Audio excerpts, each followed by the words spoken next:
आमीन, hallelujah hallelujah. आप यूसुफ की स्टोरी जानते हैं। खुदा का पवित्र कलाम जो है, अगर आप पढ़ रहे परमेश्वर के पवित्र कलाम को, पैदाइश 37 उर्दू में पढ़े, 37 उसका 4 आयत को पढ़े। परंतु जब उसके भाइयों ने देखा उर्दू कि हमारा पिता हम सब भाइयों से अधिक खुशी से प्रीति रखता है, तब वे उससे वैर करने लगे। Hallelujah hallelujah. बस इतना। देखिए, यूसुफ को उसके पिता ने एक रंग बिरंगा अंग रखा, यानी जो उसके कपड़े थे राजकुमारों के जैसे रंग बिरंगे पहना के रखे हुए थे। क्यों? इसलिए क्योंकि उसका पिता उसके साथ बाकी भाइयों से क्या करता था? ज्यादा प्रेम करता था। सही है? ज्यादा प्यार करता था। बुढ़ापे की संतान होने के कारण वो उससे ज्यादा प्रेम करता था, खुदा का कलाम कहता है। लेकिन इस कारण से कि उसका पिता उसके साथ क्या करता है? ज्यादा प्रेम करता है, हमारे साथ कम प्रेम करता है। उसके भाई उसके साथ क्या रखने लगे? बैर रखने लगे, बैर रखने लगे। और वो परमेश्वर का वचन कहता है, जब उसको सुपने आए, जब उसको ख्वाब आते हैं, उन ख्वाब के अंदर खुदा उसे दिखाता है कि 11 फूले खड़े हैं और तेरे फूले को सीधा कर रहे हैं, चांद सूर्य तारे सीधा कर रहे हैं। अब वो अपने सुपने जब बताता है तो खुदा का कलाम क्या कहता है? 8 आयत में लिखा है, 37 की 8, तब उसके भाइयों ने उससे कहा, क्या सचमुच तू हमारे ऊपर राज्य करेगा, या क्या सचमुच तू हम पर प्रभुता करेगा?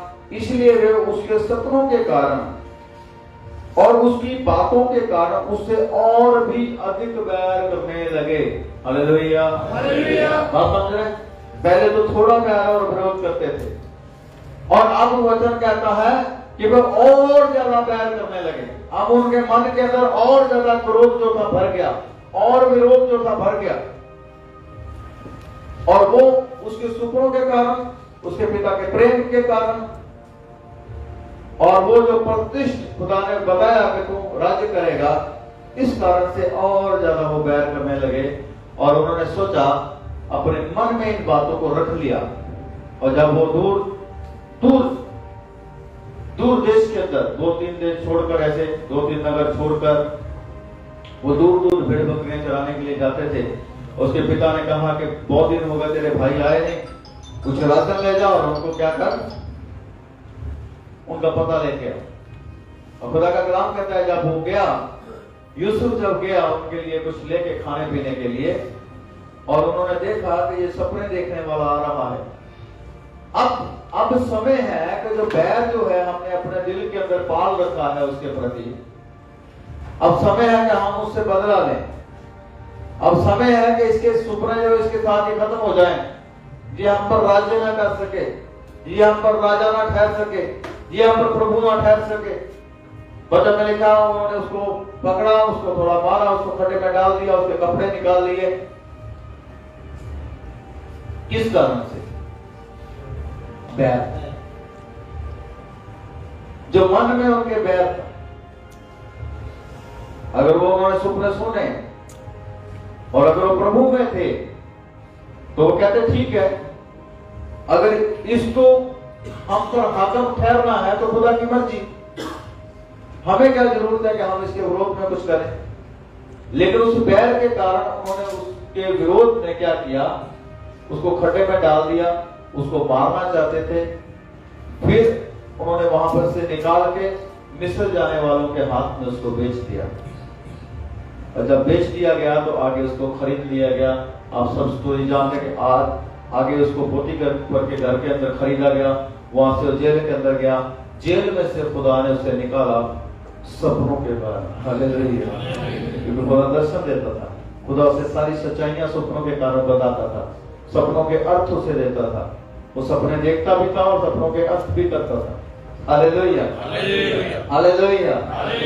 और हम देखते हैं कि खुदा ने उसे जब जेल से निकाला तो सीधा कहां पर बैठा दिया? प्रधानमंत्री की पोस्ट के ऊपर, सीधा राजा से नीचे वाली गद्दी पर बैठा दिया खुदा ने। और फिरौन ने जब उसे बैठाया, और फिरौन क्या कहता है? राजा तो मैं हूं, राजा तो फिरौन है, लेकिन यूसुफ तेरे कहने के बिना मिस्र के अंदर कोई भी हाथ पैर नहीं हिलाएगा। Hallelujah, hallelujah. उस देश में अकाल पड़ता है, अकाल की सारी स्टोरी उसने बताई। 7 साल क्या रहेगा? अच्छी फसल रहेगी, 7 साल अकाल रहेगा। और अब क्या करना है? 7 साल फसल को संभालना शुरू करो। यूसुफ के अंदर इतनी बुद्धि थी, यूसुफ ने ऐसे स्टोर बनाए। आप समझते हैं कि 7 साल जो कणक है संभाल सकते हैं? 7 साल तक उन्होंने अनाज को संभालना शुरू किया। ये नहीं कि पहले साल का जो है उसको खा लिया, दूसरे साल का फिर यूज करना शुरू कर दिया, नहीं। पहले साल से लेके संभालना शुरू किया और उसने 14वें साल तक चलना था। Hallelujah, hallelujah. उनके पास ऐसी टेक्निक थी। उसका एग्जांपल है, आपको पिरामिड पता है? पिरामिड उन्होंने एक्सपेरिमेंट किया। पिरामिड के अंदर नेल फेंक दिए, एक किले, समझे? किला ना पता? नेल फेंक दिए और कितने सालों तक पड़े रहे। वो जो नेल है उनको जंग नहीं लगा। हालेलुया। उनके पास ऐसी टेक्निक थी कि वो अनाज को संभाल सकते थे सालों तक। और ये यूसुफ ने किया, क्योंकि यूसुफ को परमेश्वर ने वो बुद्धि दी थी कि वो अनाज को संभाल सकता था। क्योंकि खुदा ने ही कहा कि 7 साल क्या होगा? अच्छी फसल होगी और 7 साल अकाल होगा। और ये यूसुफ को बताया गया और यूसुफ ने ही ये कहा कि सामान जो है, पूरा जो अनाज है उसको संभाला जाए और फिर उसको बेचा जाए। बाद में उसके भाई जाते हैं अनाज खरीदने, पहले चक्कर जाते हैं, दूसरे चक्कर जाते हैं, तो वहां पर फंस जाते हैं। यूसुफ अपना भेद उनके ऊपर प्रकट करता है कि मैं यूसुफ हूं जिसे तुमने बेच दिया था, और एकदम से डर जाते हैं। आपको पता है जब यूसुफ बेच दिया गया, उसके भाइयों ने क्या किया? एक बकरे को ज़बह किया, उसके कपड़ों के ऊपर लहू डाला, उसके कपड़ों को फाड़ के अपने पिता के पास भेज दिया। पहचान ले ये तेरे बेटे का है। उसे किसी जंगली जानवर ने फाड़ दिया है। जब याकूब ने देखा, रोना पीटना शुरू कर दिया। खुदा का कलाम कहता है इतने आंसू उसने बहाए कि उसकी आंखें क्या हो गई? अंधी क्या हो गई? अंधी हो गई। उसको दिखना कम हो गया। आंसू बहाने के कारण, रोने के कारण उसके पिता की आंखें चली गई। उसके पिता ने कितने सालों तक विलाप किया अपने बेटे के लिए कि जिसको मैं देख भी नहीं सका लास्ट टाइम। लेकिन यूसुफ का दिल देखो,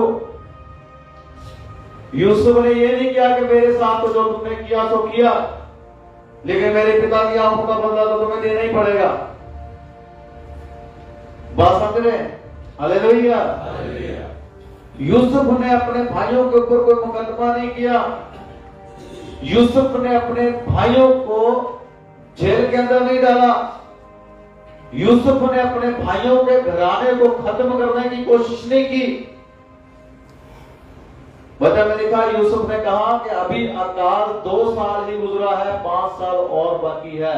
जिस तरह पहले मैं तुम्हें अनाज देता था और तुम्हारी प्रतिपाल करता था, आगे से भी मैं ऐसा ही करता रहूंगा। पैर से तो झगड़ा होता है, लेकिन प्रेम सारे अपराधों को क्या कर देता है? ढांप देता है। यूसुफ ने अपने भाइयों की सारी गलतियों को ढांप दिया, जैसे मसीह यीशु ने हमारी सारी गलतियों को ढांप दिया। Hallelujah, hallelujah, hallelujah.